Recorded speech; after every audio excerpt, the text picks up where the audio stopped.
Hello, this is Chef John from foodwishes.com with Monte Cristo Benedict.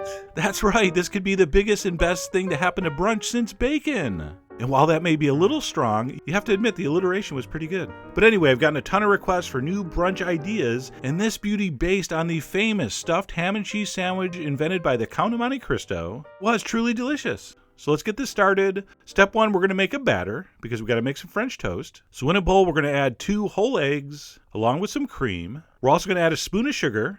It's very important this component has a little bit of sweetness to it, so some sugar. We're also going to add a pinch of salt, a little pinch of cayenne. This is, after all, a savory dish. And then finally, we'll spice it up with a little bit of cinnamon and a little bit of allspice. All right, we're going to take a whisk and pop that egg in the yolk and mix that up very thoroughly. Okay, so give it a good whisking. And then we're going to go ahead and cut 4 nice thick slices of day-old French bread. I like to go center cut, so they're all about the same size. And then we're going to toss those in the batter one at a time. All right, let it absorb some of the batter.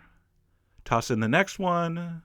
Repeat the process until all 4 have been soaked. And by the time you have all 4 in there and tossed, most of the batter should be absorbed. It depends, of course, on how thick you cut it and how dry your bread is. But most of it should get sucked up. I'm not sure if it's capillary action or inertia, although it could be osmosis. But anyway, it'll all be drawn into the bread. And you might have a little bit extra, but what I like to do is let it sit on the counter for about 10 minutes, give it a toss every couple minutes, and you'll see it will absorb just about everything. So that looks good. Next up, we're going to go over to the stove, where I have a large skillet set on medium heat. I've melted about a tablespoon of butter, and we're going to brown those on both sides for about 2 or 3 minutes. Now, very much like our famous restaurant-style French toast video, these are going to get finished in the oven. That's really the secret. We want to make sure the custard in the center of that bread is cooked, so we don't have to worry about cooking these too long here. We just want to get them nice and brown on both sides. When that happens, we're going to remove those to a baking sheet, and then we will begin to build the Monte Cristo. Okay? But before we start, since our pan's hot, I'm going to go ahead and sizzle our ham slices for about 1 minute per side. I mean, the pan's right there on the heat, already dirty. Might as well use it. So I'm going to throw in the ham, just give it a quick sizzle. That's going to dry it out just a little bit, and I think give the sandwich a better texture.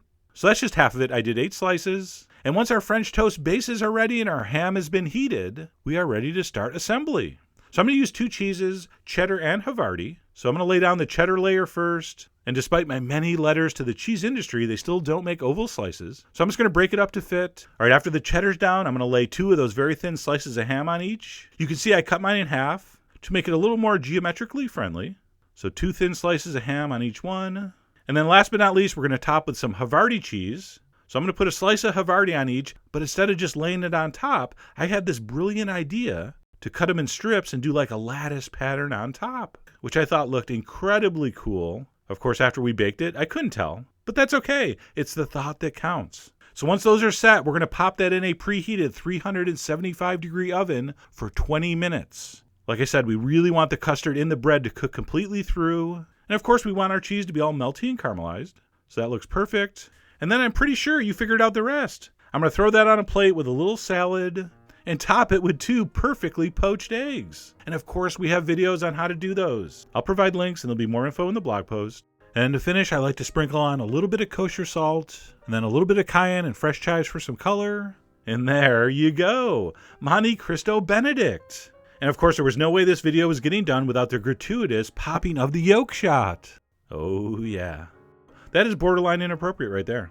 And no, of course you don't need any hollandaise. The poached eggs are the sauce. And how did it taste? Well, imagine the best French toast you ever had, combined with the best ham and cheese sandwich you've ever had, topped with perfectly poached eggs. That's how it tasted.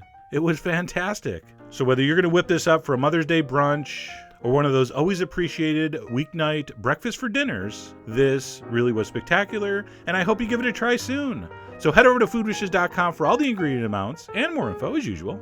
And as always, enjoy.